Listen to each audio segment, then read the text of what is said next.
Right lot, here. isn't it? Do you use the same medicine you use for You cats? can use the Laxatone or equivalent, just like in cats. Also, rabbits seem to do well with hairball problems being prevented by giving them fresh pineapple juice. The enzymes in the pineapple. But wasn't there some nutritional value to that? Yes, because we always recommend that in humans, the pineapple, because of the enzymes. That's right. Well, the enzymes help to break down the fur before it actually obstructs, and that can be deadly in a rabbit. I've seen 1 or 2 die from obstruction from hairballs. And how long would the average rabbit live? And Oh, is it true that they procreate, as you read about? We all do. No, I mean that they have so many in no, their litter. They don't have a one litter after another. They're pretty quick. The average litter is usually about 6 to 8 or so. They're capable of delivering. Oh, I think their gestation period's about 2 months, so they can have many litters regularly. But they're not that busy. Oh, okay. Do you recommend that they be neutered or spayed, like it depends on what you're, you know, the male urine will be a little stronger. You know, rabbits do not go through an obnoxious heat cycle as noticed both a dog or a cat, so many people don't bother to have the female spayed. But if you don't want to have a house full of rabbits and you have a male and a female, you have to, they'll jump right over the wall to get to each other, nature calls. So you just have to keep them very carefully separated. The rabbits will live to be 13 years old, so you can have them for a long time. I think the oldest rabbit I saw was 20. Oh, imagine that, 20 years old. And that's, they can be a lifetime companion just like a cat or dog.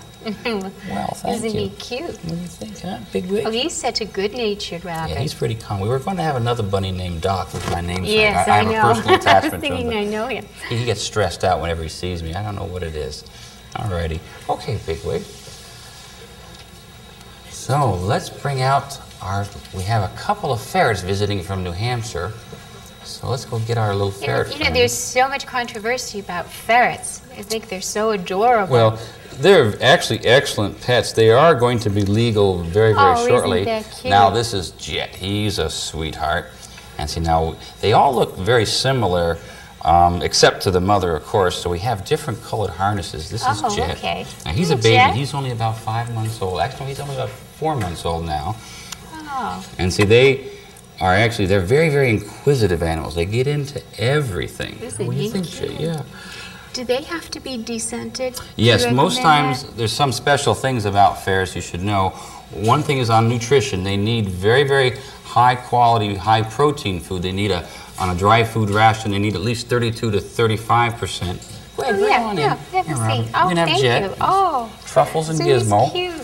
Gizmo, the males are always... Oh, he's much larger. The males always run about twice the size of the females. Now, ferrets have to be spayed. Actually, you want to get them descented just for your own home's sake. But the females have to be spayed or bred. When they go into heat, if they are not bred by a male, they'll develop an estrogen problem, too much of it for too long. They stay in heat, and it'll actually kill them. So that you want to get them spayed unless you're going to be a ferret breeder. And does a ferret have to have a rabies shot? Yeah, well, they need two main shots. They are very, very susceptible. Oh, they're cute. Oh, yeah, who's that? Hey, so a new buddy. They're so cute. They're making friends up here. They are very, very susceptible to canine distemper. It's almost 100% fatal, where I've actually saved a number of dogs who've had it. And you just look at the size. So they get their series of distemper shots just like a puppy would. They have special ferret distemper shots, although you can use a regular dog distemper shot as long as it's not from ferret cell line origin when it's manufactured. And they should get a killed rabies vaccine, especially with a problem. Now, ferrets are still not legal in this state, although it's almost passed in July. Yes, because there was some television program on recently, well, so I thought that there's been some mixed reviews. I mean, there's some people say they are legal, some were saying they're not. It's a little confused right now, but the latest information that I've been checking up on this last week is that you have to still, like these guys come down from New Hampshire to visit me regularly, you have to have a special license. In the near future, I believe this will be changed, and it really should be because they make excellent pets. These are adorable. You know, they look a little like minks. Yeah, they're related to weasels and minks. They're awfully cute. Do you have to cut their toenails too? Yeah, whenever their toenails get long, like you can see, Jet's has just been trimmed so they won't scratch Jet. He's so cute. They get a little wild sometimes. There we go, guys. What do you think, huh? Oh, I think this was fun. Nice to meet the baby, yeah. And they come they'll in play different and touch. colors, right? Well, the sable is the most common. Which is this one? These are all sable. Oh, they're all They also sable. come in an albino. Those are the So I most think I've common ones. seen the white Well, one. see, where a lot of the bad press came from is that there's a natural North American black-footed ferret that's on the endangered species list. And so they were afraid that people would start to try to keep the wild ferrets, which would make terrible pets. These ferrets have been domesticated for well over 2,000 years, and they're bred for pets. That's about it. There's not much else you can do with them. Oh, really? The likelihood of them reestablishing a wild community of wild ferrets is minimal. The one that I had years back, he was so stupid. If he didn't get fed, he'd starve. Even then, he couldn't even find a bowl sometimes. Now, Now, do these these guys- have to be kept in a cage most of the time, It's or up can to you the let owner. them You run can- around the house?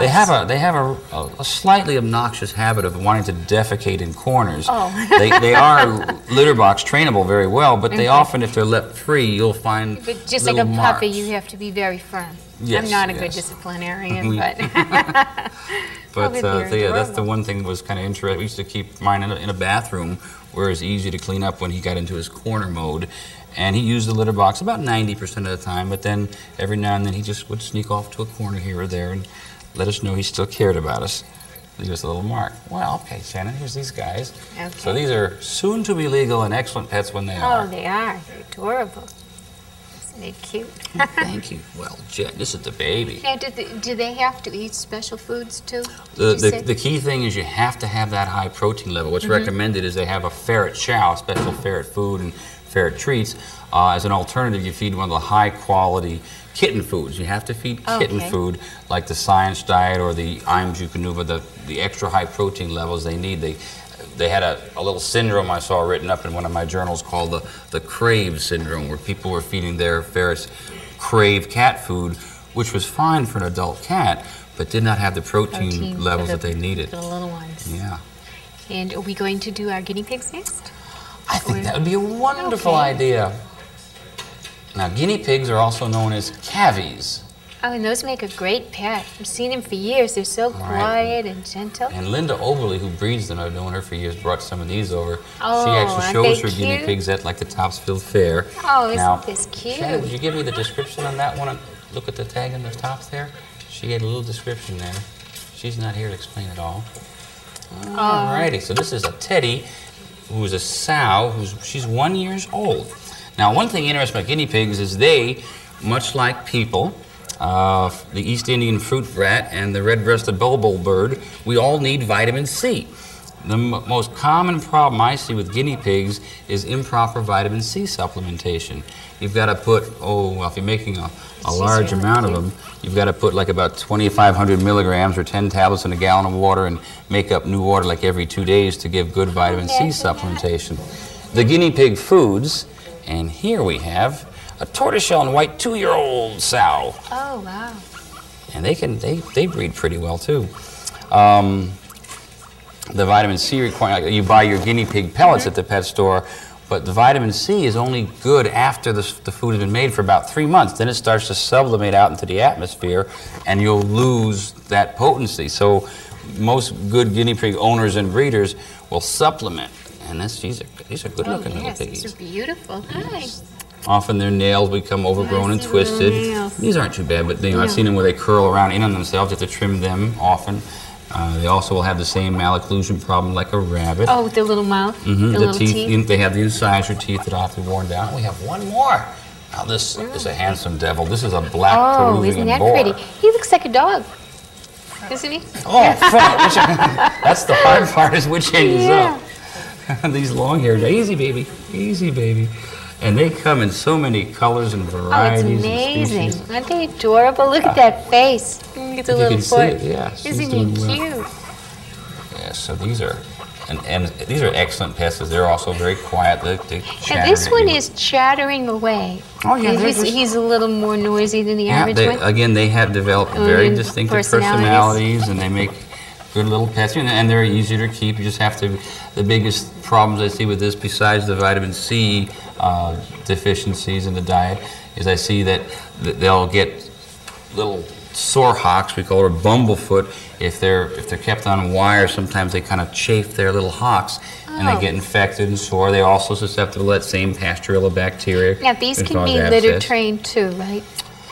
I've never, not too successfully. Oh, okay. These are best left in a cage or some kind of a terrarium when you're not home, and then you can come home and let them out and give them free rein. But they don't train real well.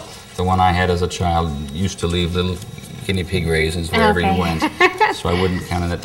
One thing interesting about these guys, as well as rabbits, is that their urine is often cloudy. Many people have brought their guinea pig in or called up concerned that their urine, they urinate on the floor and it looked very cloudy.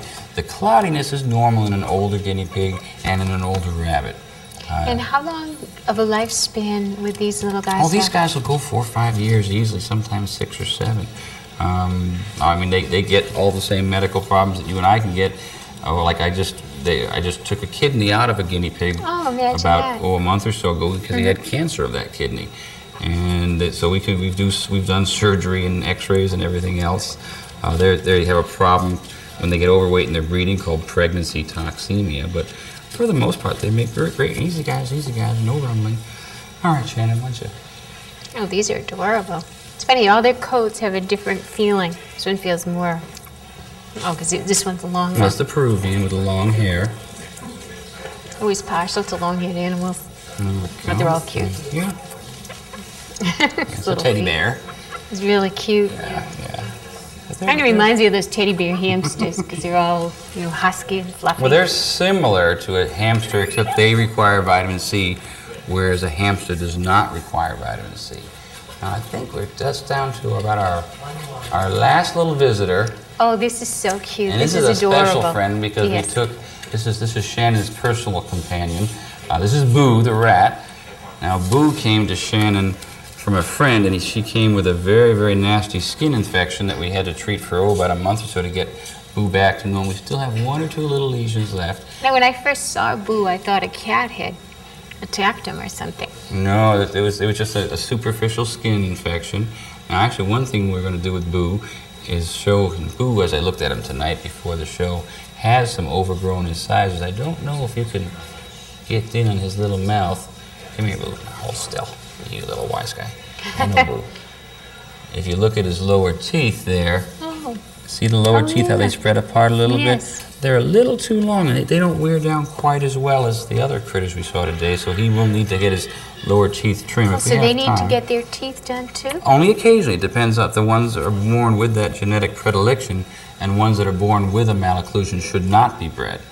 But rats they have litters of about 8. Their gestation period is only about a month or so they can breed pretty rapidly. And they're born pink, like little mice? They're born hairless. The only guinea pigs are born fully haired, and guinea pigs can actually start to eat solid food within a couple of days, actually. Whereas these guys take more of the week to 2 weeks to nurse and wean, more like a mouse or other rodents. I know, Boo. What do you say? So. And how long is his life expectancy? Rats will live an average of 1 to 3 years. Boo's 2 now, so he's middle-aged. Oh, middle-aged. Yes. Okay. Oh, look how cute he is. So let's just show how we trim like this. We do the same kind of thing for rabbits. Let's just show you how we'll trim. I brought a little pair of teeth trimmers along. And Shannon, would you come hold Boo's little rump for me? And we're just going to expose his lower teeth. There we go. And you try real hard never to make her bleed. Easy, Boo. But you gotta make her hold still. All right, shh. Easy, Boo. Easy, Boo. Shh, shh, shh. Easy, Boo. Gotta go slow and patient. One little tooth at a time. There's a little It's the most interesting part. When they're in the we wild, go. they can do all of these things. Oh, see, actually in the wild, he would be chewing bark and things like that? No, they probably die. What happens is the teeth will actually grow around into their, or like if the top teeth have the malocclusion problem, the top teeth will actually grow around back up through the roof of their mouth. And if they don't break off, it'll penetrate into the brain. I saw one time a hamster die of that, where it actually grew back up and around. So if someone has a rat or a mouse or a hamster, they should be checking their teeth, just like we check the teeth of a cat or dog. You basically, when you have an animal, you have a responsibility, and you should just take time to look them over and open the little mouth and look in the eyes and the ears for any redness or inflammation.